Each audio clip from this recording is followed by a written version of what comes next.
growing sentiment against the war in Afghanistan in this country is extremely important. I think we've always had a strong sentiment against the war in Iraq, and this demonstration today also is sending a clear message to the United States, hopefully, that they should not intervene in Iran.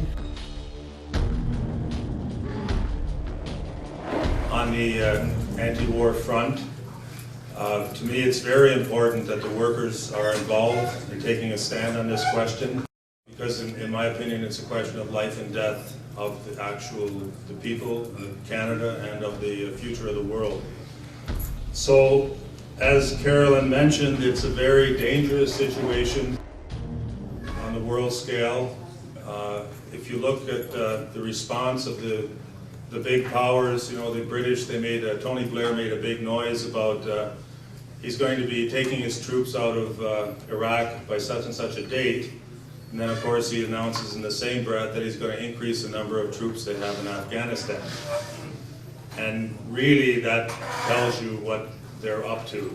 They're not going to de-escalate anything. They're going to try to accomplish their agenda one way or the other. So there's a real danger. They may be attacking Iran. They may attack North Korea. Who knows what they're planning for South America with the different governments down there.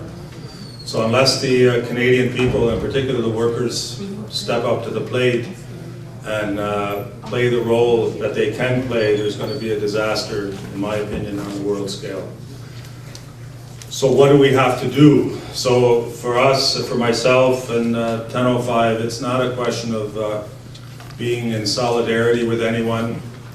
This is our fight and how to build a world that is peaceful and not warlike.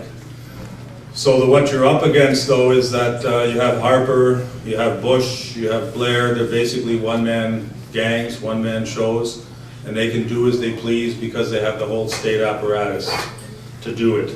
And you know, the experience is it doesn't seem to matter who gets in there, that agenda is going to carry on. So my opinion is what we have to do is we have to finally crack the nut that we raised, Carolyn and myself and the old war resistors from the 60s and 70s. We have to solve this problem of power to the people. That was our sort of main focus back in those days, and it still hasn't been solved. So how do the people, in particular the workers, get political power? So the way why it hasn't happened, in my opinion, is because they've been able to ideologically divide us. That you know, between supporting this party or that party, and you know, if you elect the right one, then they're going to get in, and so they were able to divide us, the workers in particular, into supporting different of these major parties of the rich or the monopolies or whatever. So we have to decide how we can actually get workers into Parliament, into Queen's Park, so then we can implement the program that we all know is actually in the service of all of us. So that's really the problem facing us in the anti-war movement. It's a problem facing us in the workers' movement, like as far as what kind of economy, what kind of society we want. And until we crack that problem, we're just going to be a protest movement sort of complaining about all the rotten things that are going on. The Bush surge strategy of defying Congress and defying the American people and defying world opinion by sending yet more troops to Iraq has also generated a smaller but very meaningful surge of war resistors coming to Canada. And in the past few months, we have been receiving families, we've been receiving individuals, and we've been welcoming them, and more are coming all the time. Canada really is still a goal for those who wish to live in peace and those who wish to avoid and refuse to fight in America's illegal and immoral war in Iraq. And so I think as a war resistor or a deserter from the Vietnam War who has been able to settle in this country and live in peace since 1970, I'm hoping and I'm very optimistic that the war resistors who are coming up now will also be able to do that, and that this country will live up to its best ideals and make them welcome.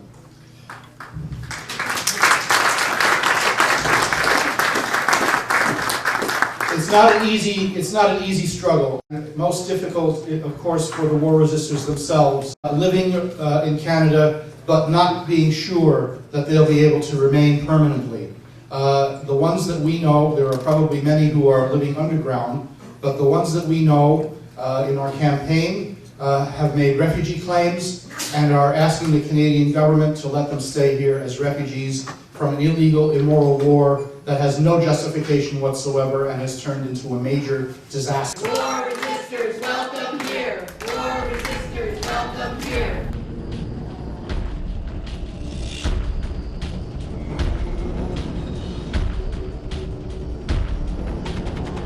War resistors that come here, when they apply for refugee status, they can stay here and there's no way they can be extradited by the US as long as their claim is going through the refugee board. Basically, I guess to me, it's a very personal decision. I think they need to look at the effects of coming up here, to realize that you're leaving your country, your family, all your friends, and that you can't go back once you make that decision to come up here. But if you do make that decision, I just want to let people know that there are people here to support you and to help you out, like our campaign, and there's a lot of other groups that are quite sympathetic as well.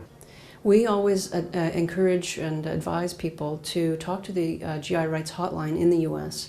They're a volunteer-based organization that provides counseling to people who are seeking to get out of the military, who are having problems in the military in different ways, and they've been very helpful, I think, in a number of cases of advising people how they can find a way out.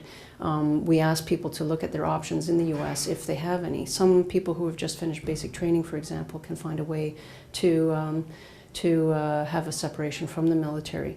But if after they've talked to the GI Rights Hotline and they don't feel there are any options for them in their situation, we explain to them the situation in Canada, which is that at the moment, people can come here and apply to be refugee claimants. There is a fairly strong legal basis, we feel, for people to be given refugee status, in the sense that this war is illegal. It has no UN sanction. It was not sanctioned by the Security Council or any of those things. And the UN Handbook on Refugees says that one of the criteria that people could be considered refugees is that if they desert a war which is rejected by the international community as contrary to basic norms of human conduct. Now, that's a fairly broad description, but we certainly feel the Iraq War fits that bill, and so that's the basis for the refugee claims. But more importantly, what we're involved in here is a political campaign. It's a campaign to put pressure on our government to make a provision for all the resistors who come here, whether they're considered refugees or accepted as refugees or not, to stay here as objectors to this war, because Canada has a tradition of doing that. We did it during the Vietnam War, and we don't see any reason, if we're not participating in this war, that Canada should not make the right stand and let them stay. We feel that there's a strong legal basis for it, and we certainly feel there's a strong moral basis for it, and Canadians, I think, in their majority support this. So that's what our campaign is about. Young people who are considering coming here have to know that the future is not decided. This is a ball that's still very much in play, and we're not sure what the outcome will be. So it is a political battle. But of course, with every month that goes by and all of the news that we hear from the Iraq War, people are more and more revulsed by what's going on, and more in support of the courageous stand taken by U.S. war resistors in refusing to participate, in leaving their home, leaving their families, and coming here in exile.